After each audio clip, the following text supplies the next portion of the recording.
ভালোবাসায় মোড়ানো দিনগুলো খুব দ্রুত চলে যায়, বিপরীতে দুঃখে মোড়ানো সময়গুলো যেতে চায় না, একদিনকে মনে হয় হাজার দিনের চেয়েও বড়। আসলে এগুলো সব কিন্তু আমাদের চিন্তা ভাবনারই ফসল। ফারহান, পায়েল, ফারাবী, পুষ্পা সবার জীবনে পরিবর্তন এসেছে। সবাই এখন যার যার জীবনে নিয়ে ভীষণ ব্যস্ত। সেদিন ফারাবীর জেদের কাছে হার মেনে পারভেজ আর পারভিন বেগম বাধ্য হয়েছিলেন তাকে 1 মাসের মধ্যে বিয়ে দিতে। কিন্তু দুর্ভাগ্যবশত ফারাবী পাত্রীর মুখটা অবধি দেখছিল না। যখন জানতে পারল মেয়েটা পাপিয়া, তখন তার কাছে কোনো উপায় ছিল না। যে মেয়েটার সাথে ফারাবীর সম্পর্ক ঝগড়াটে শালিকের ন্যায়, সেই মেয়েটার সাথে গভীর বন্ধনে আবদ্ধ হয়ে যায় নিজের অজান্তেই। সারাদিন দুজনের মাঝে টোকাটুকি লেগেই থাকে, যদিও তারা বিদেশ পাড়ি জমিয়েছে বিয়ের পরপরই। কিন্তু অভিযোগগুলো ফোন দিলেই শুনতে পারা যায়। আর পুষ্পা এখন 6 মাসের প্রেগনেন্ট। পার্থ তাকে সর্বদা আগলে আগলে রাখে, কোন রকম কাজই তাকে করতে দেয় না। পার্থের বাবা ফয়েজ সাহেব ছেলের বউয়ের জন্য এক কথায় পাগল বলা চলে। পার্থের মায়ের মেয়ে না থাকায় একটা মেয়ে পেয়ে সে যেন ভীষণ খুশি। পরিবর্তন এসেছে ফারহান আর পায়েলের জীবনেও, তারা আজকে প্রথমবারের মতো বাবা মা হতে যাচ্ছে। ফারহান ওটি রুমের সামনে পায়চারি করছে। পারভিন বেগম আল্লাহর কাছে দোয়া করছেন। পায়েলের বাবা তার 2 মেয়েকে নিয়ে এক কোণে দাঁড়িয়ে আছে, শুকনো মুখ করে। পারভেজ পূর্বের মতো মুখ গম্ভীর করে দাঁড়িয়ে আছেন। কি রুদ্ধশ্বাস পরিস্থিতি, সময় যেন গড়ায় না, প্রতি সেকেন্ডকে মনে কয়েক ঘন্টার সমান। এমন অভিজ্ঞতা হয়তো সকল হবু বাবারই হয়। প্রায় 40 মিনিট পর একজন নার্স ওটি থেকে বেরিয়ে আসে।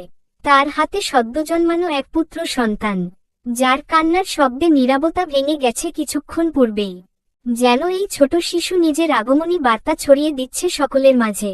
বাচ্চার কান্নার শব্দ পেয়ে ফারহান নার্সের দিকে দৌড়ে গেল। নার্স নিজের কোলে থাকা সদ্য ভূমিষ্ঠ হওয়া বাচ্চাকে ফারহানের কোলে তুলে দিলেন। পারভিন বেগম দৌড়ে এলেন নিজের নাতির কাছে। ফারহানের পিতৃসত্তা আন্দোলিত হল, এক বিন্দু সুখ যেন পুরো শরীর গ্রাস করে নিল। আহ, কি আনন্দ, সেটা কখনোই বোঝানো সম্ভব নয়। পারভিন বেগম নিজের নাতিকে কোলে নিয়ে বললেন আলহামদুলিল্লাহ। পুষ্পা আর পারিদা বেগম নিজেদের শারীরিক অসুস্থতার কারণে হসপিটালে উপস্থিত নেই, তবুও তারা বারবার ফোন কল করছে। পারভেজ নিজে তাদেরকে সুখবর দিলেন। তার গম্ভীর মুখে হাসি ছড়িয়ে পড়ল। দৌড়ে গেলেন নিজের নাতিকে দেখতে। প্রিয়া, প্রমি ও বাদ গেলে না। ফারহান নার্সকে উদ্দেশ্য করে বলল, সিস্টার, আমার স্ত্রী কেমন আছে? আলহামদুলিল্লাহ, আপনার স্ত্রীও অনেক ভালো আছেন। আমি ওর সাথে কখন দেখা করতে পারবো? আর কিছুক্ষণ পরেই ফারহানের সত্তা শান্ত হল, আনন্দিত হল এই ভেবে তার স্ত্রী সন্তান উভয়ই সুস্থ আছে। বেশ কিছুক্ষণ পরে ফারহানকে পায়েলের কাছে যেতে দেওয়া হলো। পায়েল চোখ দুটো বন্ধ করে আছে, এক হাতে স্যালাইন চলছে। ধীরে পায়ে হেঁটে ফারহান পায়েলের পাশে বসল। পায়েলের এক হাত নিজের 2 হাতের মাঝে পুরে নিল। কেমন লাগছে এখন তোমার? পায়েল স্বামীর কণ্ঠ পেয়ে চোখ খুলে তাকালে। মুখে এক চিলতে হাসি ফুটিয়ে বলল, বাবুকে দেখেছেন? ফারহান উপর নিচ মাথা নাড়াল। জানো, একদম তোমার হতো হয়েছে দেখতে। পায়েল ঠোঁটের কোণের হাসি আরো প্রশস্ত হল। একজন নার্স ওদের বাচ্চাকে নিয়ে এসে ফারহানের কোলে দিল। পায়েল স্বামী আর বাচ্চাকে দেখে খুশিতে 2 চোখ বন্ধ করে নিল। তার জীবনের সর্বোত্তম পাওয়া হয়তো এটা। ওর আজ নিজেকে পরিপূর্ণ নারী মনে হচ্ছে। ওর মতো সাধারণ মেয়ে যে এত কিছু পেয়ে যাবে সেটা ও কল্পনাও করতে পারেনি। পায়েলকে হসপিটাল থেকে রিলিজ দেওয়া হয়েছে 1 মাস হলো। ও এখন সম্পূর্ণ সুস্থ। ওর সমস্ত খেয়াল পারভিন এবং পারিদা বেগম রাখে। পারিদা বেগম এখন অনেকটা পরিবর্তন হয়েছে, বলতে গেলে পায়েলের অমায়িক ব্যবহার তাকে পরিবর্তন করতে বাধ্য করেছে। গুরুগম্ভীর পারভেজ সাহেবও এখন বেশ হাসি খুশি থাকে নাতিকে নিয়ে। ফারাবী আর পাপিয়াও এসেছে ছোট ফাহিমকে দেখতে। পাপিয়ার কোলে ছোট ফাহিম চোখ বন্ধ করে আছে। পাপিয়া ফারাবীকে উদ্দেশ্য করে বলল, দেখো, আমারও কিন্তু খুব দ্রুত একটা পুচকি চাই। নিজেই নিজেকে সামলাতে পারে না সে, আবার পুচকা পুচকি সামলাবে। কথাটা মোটেও পছন্দ হলো না পাপিয়ার। রাগ করে ফাহিমকে পায়েলের কোলে দিয়ে গটগট করে নিজের কক্ষে চলে গেল। পায়েল ফারাবীর দিকে চোখ গরম করে তাকাতেই ফারাবীও পাপিয়ার পিছনে হাঁটা দিল। তাদের এই কাণ্ড দেখে পারভিন বেগম হাসতে হাসতে ড্রয়িং রুমে এসে বসলেন। যাই বল বৌমা, ফারাবীর জন্য কিন্তু পাপিয়া একেবারে পারফেক্ট। জি আম্মা, পারফেক্ট ম্যাচ। ফারাবী গিয়ে পাপিয়াকে পিছন থেকে জড়িয়ে ধরল।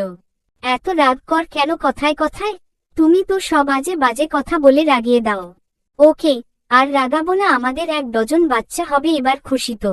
কিন্তু এত বাচ্চা দিয়ে কি করব? ফুটবল টিম বানাবো। পাপিয়া পিছন দিকে ঘুরে ফারাবির নাক টিপে দিল। ওকে। পায়েলকে দেখে রাখার জন্য, বাবুকে টেক কেয়ার করার জন্য ফারহান পায়েলকে বাড়িতেই রেখে গেছে। বাড়িতে এসে পুত্রকে নিয়ে মরিয়া হয়ে উঠেছে, দিন দুনিয়া সব ভুলে বসেছে একদম। পায়েল কয়েকবার ডেকে গেছে খাবার খাওয়ার জন্য, কিন্তু ফারহানের কোন পাত্তা নেই। তাই আর না পেরে খাবার বেড়ে একেবারে নিজেদের ঘরে নিয়ে এসেছে। এই যে সাহেব, খেতে তো হবে নাকি? আপনি নিজেও খাচ্ছেন না, আমার ছেলেকেও খেতে দিচ্ছেন না। খাওয়া দাওয়া সব পরে হবে। পায়েল আর ফারহানের সাথে তর্কে জড়ায় না, 1 প্লেট ভাত মেখে নিয়ে ফারহানের কাছে যায়। 1 লোকমা ভাত ফারহানের সামনে ধরে। আসার পরে কিছুই খাওয়া হয়নি আপনার, তাই কোন বিরক্তি না করে এগুলো মুখে পুরুন চটপট।